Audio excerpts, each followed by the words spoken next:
بدأ الصلاة باختصار، ثم قال فصل، قال رحمه الله: فصل معنى أن الصلاة تنهى عن الفحشاء والمنكر، أي بيان أن الصلاة تنهى العبد عن أن يفعل الفواحش والمنكرات. قال: كثير من المسلمين يرى من نفسه أو من غيره أنه يصلي ويأتي المنكرات ويقترف الفواحش، فيسأل: لما لم تنهني صلاتي؟ أو لما لم تنهه صلاته؟ يصلي ويأتي المنكرات والفواحش، وغيره أيضا يرى أن المسلمين فيقول: لما لم تنهني صلاتي؟ الله عز وجل يقول: إن الصلاة تنهى عن الفحشاء والمنكر. ولما ذلك الرجل تنهى الصلاة عن الفحشاء والمنكر؟ قال: وإجابة هذه التساؤلات في بداية الآية، حيث قال تعالى: اتل ما أوحي إليك من الكتاب وأقم الصلاة إن الصلاة تنهى عن الفحشاء والمنكر. فأمر الله بتلاوة الكتاب، وذلك أمر بالتعلم، ثم أمر بإقامة الصلاة ظاهرا وباطنا. فإذا تم للمسلم إقامة الصلاة تم له السلامة من الفواحش والمنكرات. لماذا الصلاة لا تنهى عن الفحشاء والمنكر؟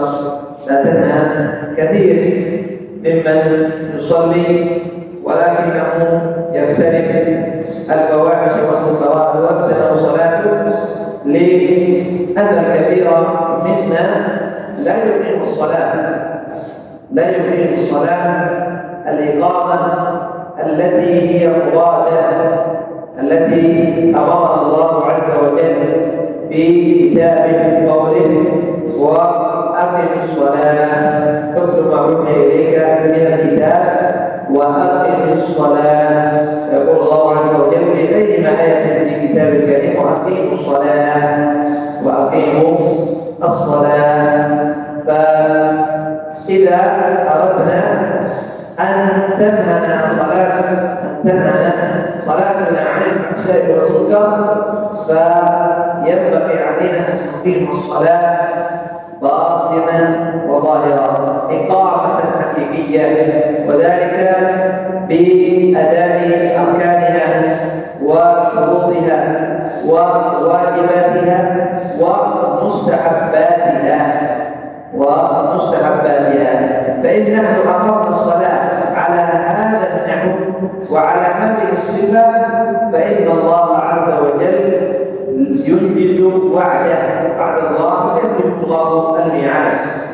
والصلاة عند ذلك سوف تنهانا عن اقتراف المنكرات والفواحش، لكننا أصبحنا لا نقيم الصلاة حتى القيام، بل أصبح الكثير منا إذا أتى إلى الصلاة كأنه يأتي إلى سجن. هذا حال كثير من المسلمين إلا رحمه الله، حال كثير منا إذا دخل أحدنا في الصلاة كأنه يدخل في سجن، ينتظر متى يخرج من الصلاة، كأنه في سجن. هذا لا ينبغي أننا نفرح إذا دخلنا في الصلاة، أننا نفرح ونرتاح. النبي صلى الله عليه وسلم: وجعلت قرة عيني في الصلاة، نحن الآن أصبح الصلاة ما هي قرة عيننا، بل أصبح كأنه حمل نريد أن نتخلص منه. فلذلك لا يأتي أحدنا عند سماع الأذان، يأتي ربما إذا أقيمت الصلاة، والكثير إذا فاتت ركعة من الصلاة، لأننا نشعر أنها ثقيلة علينا، وإلا إذا شعرنا أن الصلاة يعني ليست ثقيلة والطمأنينة والراحة في الصلاة، إذا نحن استشعرنا ذلك لأتينا أول ما يؤذن وبادرنا إلى المساجد وكذلك يعني إذا أطال الإمام قليلا ارتحنا بالصلاة. أصبح الكثير من المسلمين يطلب الإمام الذي يخفف الصلاة، أنه يريد أن يتخارج من الصلاة، يحملها كأنها تدخل فوقه، ما يقطع الصلاة. لا، ينبغي أن يكون في الصلاة طمأنينة خشوع، وينبغي أن يعني نحث أنفسنا ونحث الأئمة أن يطيلوا في الصلاة. الآن يعني في كثير إن لم يكن كلنا في باب الإمامة، ربما خاصة في صلاة الظهر والعصر والمغرب والعشاء في الأخيرة الركعات السرية في المغرب، ركعة في العشاء ركعتين، وفي الظهر يعني هي سرية لكن ركعتين الأخيرة تقول الله أكبر، ترفع تكبر، تقرأ الفاتحة، تدخل الفاتحة إلا ولم تقرأ. لربما بعضهم تريد أن تكمل وبعد أن تكمل الفاتحة، تكملها سريع، إذا لم تكملها سريع أعظم من الركوع. في مسابقة أنت والإمام في مسابقة، انظر من يسبق، هو يركع أنت تركع ويقوم، لا خشوع. أين الأذكار في الركوع؟ كذلك في السجود أذكار والدعاء أقرب ما يكون العبد من ربه وهو ساجد،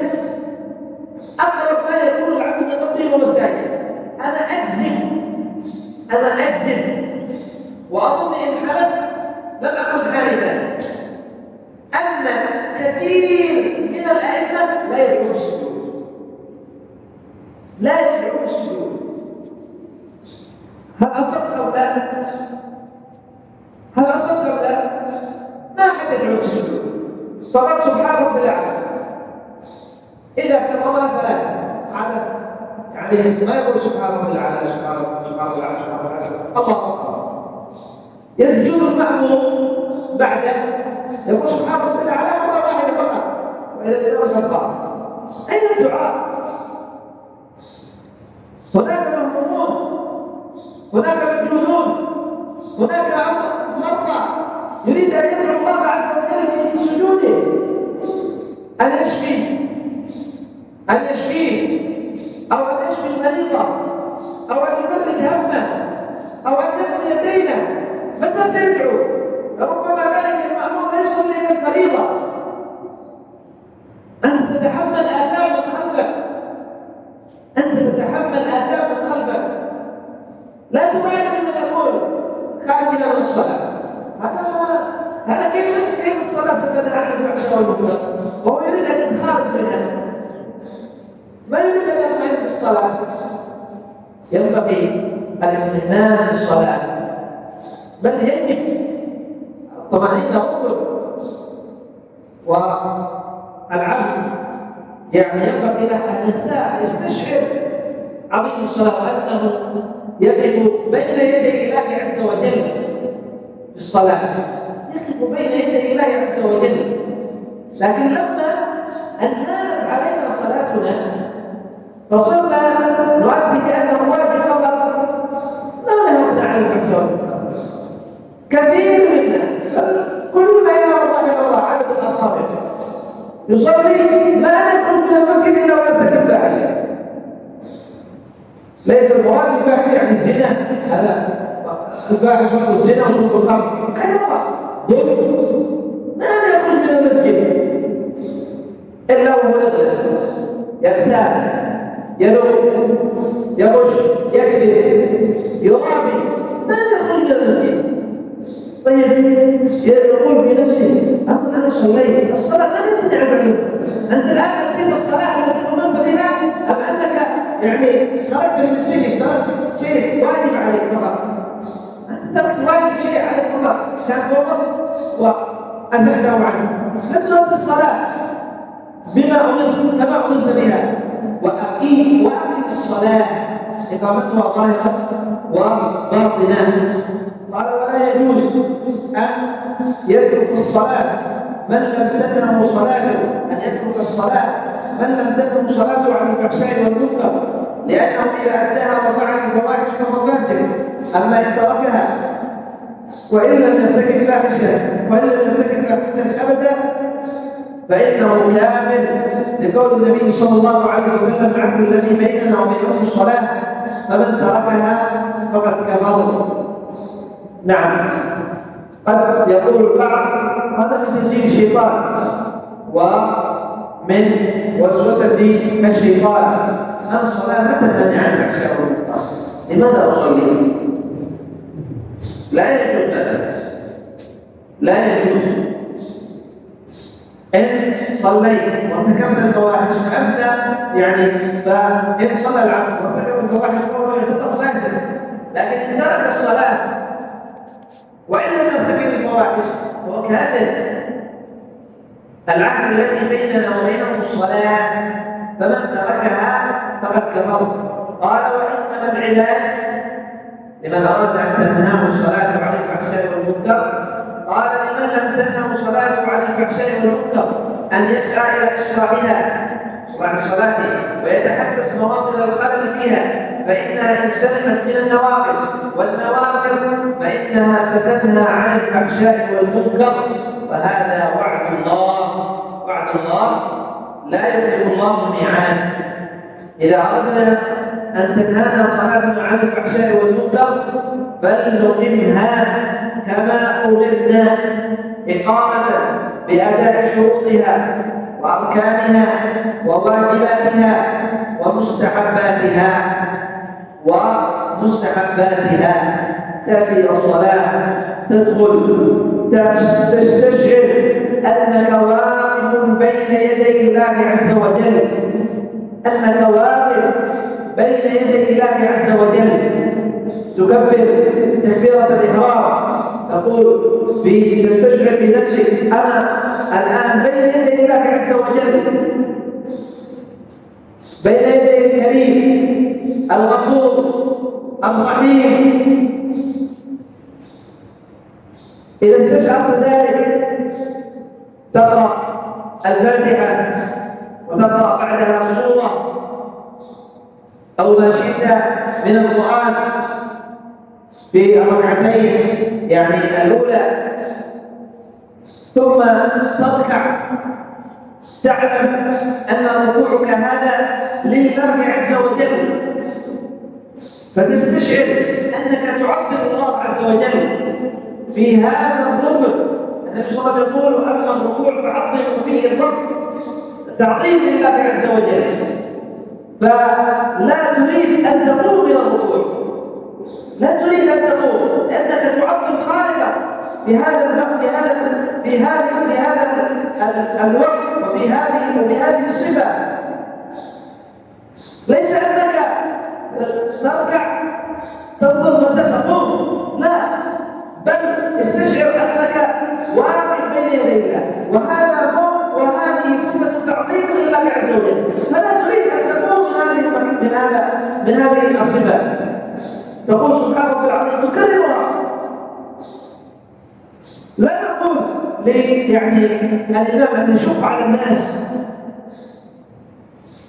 لا يشق عليهم بالتطوير الخارج عن المألوف، لكن ليس سبحان ربي العظيم سبحان ربي العظيم سبحان ربي العظيم سمع الله لمن حمده. المأموم قلت الله أكبر للركوع، المأموم يقول الله أكبر، يقول سبحان ربي العظيم إذا قالها مرة ثانية والإمام قطع. أين التعظيم لله؟ أين التعظيم لله؟ ثم إذا قلت سمع الله لمن حمده استمر حتى تعود جميع الأعضاء إلى مكانها. ربنا ولك الحمد حمدا كثيرا طيبا مباركا فيه. تأتي بدعاء الرفع من الركوع، تأتي بدعاء الرفع من الركوع، سمع الله لمن حمده ربنا ولك الحمد الله أكبر. لا، اطمئن، ثم الله أكبر للسجود. أقرب ما يكون العبد من ربه يتكرر، لكن في التكرار فيه شطار، التكرار فيه شطار. تعلم أن هذه أعظم صفة لتعظيم الله عز وجل، خضوع لله عز وجل، تسجد بين يدي الله عز وجل. لماذا نصلي؟ لماذا نصلي؟ هل لأنها فرض واجبة علينا؟ نعم هي واجبة، لكن ماذا نريد من الصلاة؟ المغفرة، الرحمة. نريد أن الله عز وجل يسر لنا أمورنا في ديننا وفي دنيانا، وأن يرحمنا في القرآن، صح ولا لا؟ نريد هذا. إذا أنت الآن قريب من الله عز وجل، سبح حتى ولو مرة واحدة سبحان ربي الأعلى، ثم اشرح الدعاء، ثم اشرح الدعاء. لا تحرم نفسك ولا تحرم من خلفك. إذا كنت إماما لا تحرم من خلفك من الدعاء، وادعو اللهم اغفر لي، اللهم ارحمني، اللهم اعز الاسلام والمسلمين، اللهم فرج هم المهمومين، وخير ذلك من الادعيه الثابته عن النبي صلى الله عليه وسلم. اللهم يا مقلب القلوب ثبت قلبي على دينك، اللهم يا مصرف القلوب صرف قلبي على طاعتك. اللهم اني اسالك من الخير كله. من دعا منا بهذا الدعاء؟ من يستطيع، من يستطيع ان يدعو في حال سجوده اذا كان مأموما بهذا الدعاء؟ اللهم اني اسالك من الخير كله عاجله واجله ما علمت منه وما لم اعلم، واعوذ بك من الشر كله عاجله واجله. من يستطيع؟ اذا استطاع اللهم اني اسالك من الخير كله عاجله واجله الا وجدنا الله يدعو بهذا الدعاء. اللهم اني اسالك من الخير كله عاجله واجله ما علمت منه وما لم اعلم، واعوذ بك من الشر كله عاجله واجله ما علمت منه وما لم اعلم. اللهم اني اسالك من خير ما سالك به عبدك ونبيك محمد صلى الله عليه وسلم، واعوذ بك من شر ما استعاذ منه عبدك ونبيك محمد صلى الله عليه وسلم. اللهم اني اسالك الجنه وما قرب اليها من قول وعمل، واعوذ بك من النار وما قرب اليها من قول وعمل. اللهم اني اسالك بان تجعل كل قضاء قضيته لي خيرا. لا يمكن لاحد ان يدعو في هذه الايام قبل الائمه بهذا الدعاء، لان السريع ما يقول. اذا ينبغي ايضا اذا كنت منفردا اطل في السجود في الركوع، تكون صلاتك متناسقه. فإذا أردنا أن تنهانا صلاتنا نقول هذا، نستشعر أننا نقف بين يدي الله، بين يدي الله عز وجل، ونطمئن في صلاتنا، وتكون الصلاة راحة، تكون الصلاة راحة لنا. في الصلاة راحة، ليس في الخروج من الصلاة راحة. أصبح كلمة الآن الخروج من الصلاة راحة. كان النبي صلى الله عليه وسلم يقول لبلال ماذا؟ هلكنا بها يا بلال. أما الآن أصبحنا نقول ماذا؟ هلكنا منها يا إمام. صح؟ هذا إلا مقروض بلسان المقال هو لسان الحال، لأن إذا طال الإمام قليل في أي مكان، لكن إذا طال الإمام قليل رأيت من يضج المصلون، صح ولا غلط؟ أما إذا أسرع جزاك الله خير على المقول، صح؟ جزاك الله خير. إذا هذا لسان الحال، أرحنا منها يا إمام. ألحنا بها، الراحة بالصلاة، الراحة بالصلاة. إن نحن ارتحنا في الصلاة ستنهانا عن الفحشاء، لكن إن نحن ارتحنا من الصلاة تنهانا عن الفحشاء والمنكر. قال وإنما العلاج لمن لم تنه صلاته عن الفحشاء والمنكر أن يسعى إلى إصلاحها ويتخصص مواطن الخلل فيها، فإنها سلمت من النواقص، والنواقص فإنها ستنهى عن الفحشاء والمنكر. وهذا وعد الله. نقرأ ونستريح على نصر حكم ترك الصلاة أو التهاون فيها. قد صح عن النبي صلى الله عليه وسلم قوله: العهد الذي بيننا وبينهم الصلاة فمن تركها فقد كفر. وكان الصحابة يرون أن ترك الصلاة كفر، كما جاء عن شقيق بن سلمة التابعي الجليل قال: كان أصحاب النبي صلى الله عليه وسلم ما يرون شيء من الأعمال تركه كفر غير الصلاة، غير الصلاة. قال الله يقول على النار: ما سلككم في سقر؟ قالوا لم نكن من المصلين. ويقول الله: أقيموا الصلاة ولا تكونوا من المشركين، أي أن عدم إقامة الصلاة سبب الكفر. قالوا: من ترك الصلاة كلها أو عزم على تركها أو ترك فريضة محددة منها كالجمعة أو الفجر دائما لا يصلي الجمعة، دائما لا يصلي الفجر، قال فقد كفر بالأدلة السابقة. أما المتهاون يصلي يوم يصلي الصلاة الخمس، ويوم يصلي 4، ويوم يصلي 3، ويوم يصلي 1، هكذا يتهاون في الصلاة.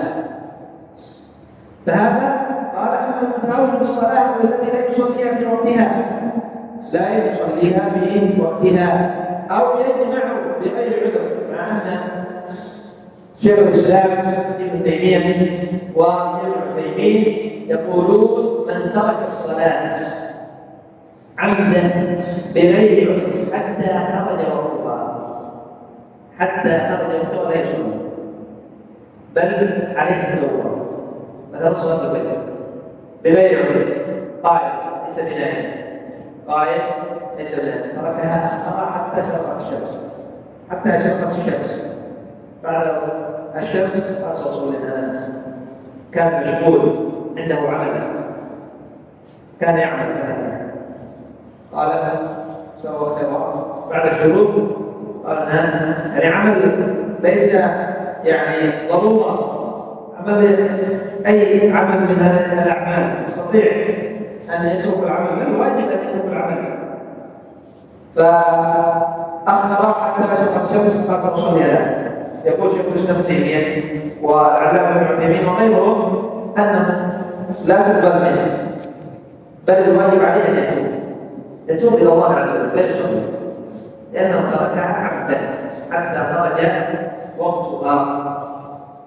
قال: والذي لا يصلي في وقتها ويجمع بغير عذر، يجمع الظهر والعصر، عنده عمل، ليس بمسافر ولا مريض، عنده عمل أو إصلاح، يأتي إلى المسجد يقول: صلى الظهر أرجع مرة ثانية إلى المسجد، جاهز للجمع، صلى العصر لوحده، صلي 4 وزد، هذا ما يجوز، هذا فسق. قال: أو يجمع بغير عذر فإنه فاسد وليس بكافر، وهو على خطر عظيم، وهو للكفر أقرب منه للإيمان. قال: أما من فاتته صلاة العذر فإنه يقضيها حين ذكرها في أول فرصة له من غير أي تأثير، والقول بقضاء الفرض عن حلول مثيله في اليوم الثاني كلام خاطئ من كلام العوام. من فاتته الصلاة العذر نام عن صلاة العذر حتى شرقت الشمس، متى ما قام مباشرة يصليها، متى ما قام مباشرة يصليها. من نام عن صلاته أو نسيها فليصليها إذا ذكرها، فليصليها إذا ذكرها من غير تأخير، يصليها متى ما ذكرها، متى ما قام من النوم. إذا أخر الصلاة تكون عذر يصليها متى ما زال هذا العذر من غير تأخير. أما العوام يقولون: الجهل فاتته اليوم صلاة الفجر ما يعني نام حتى قليل الظهر قام تقول العظم لا تصلي الآن صلي حتى يأتي صلاة الفجر صلي يعني اليوم جمعة صلي السبت صلي صلاة الفجر السبت صلي صلاة الفجر قبل الجمعة هذا سمعتم به؟ هكذا العوام يقولون هكذا بعض السبت الجهل لا تصلي الصلاة إذا فاتتك لعذر خرج وقتها صليها في اليوم الثاني في نفس الوقت أكبر في نفس الوقت يعني الذي فاتك يعني صلاته. نكتفي بهذا القدر. إلى الله سبحانه وبحمده. أشهد أن لا إله إلا أنت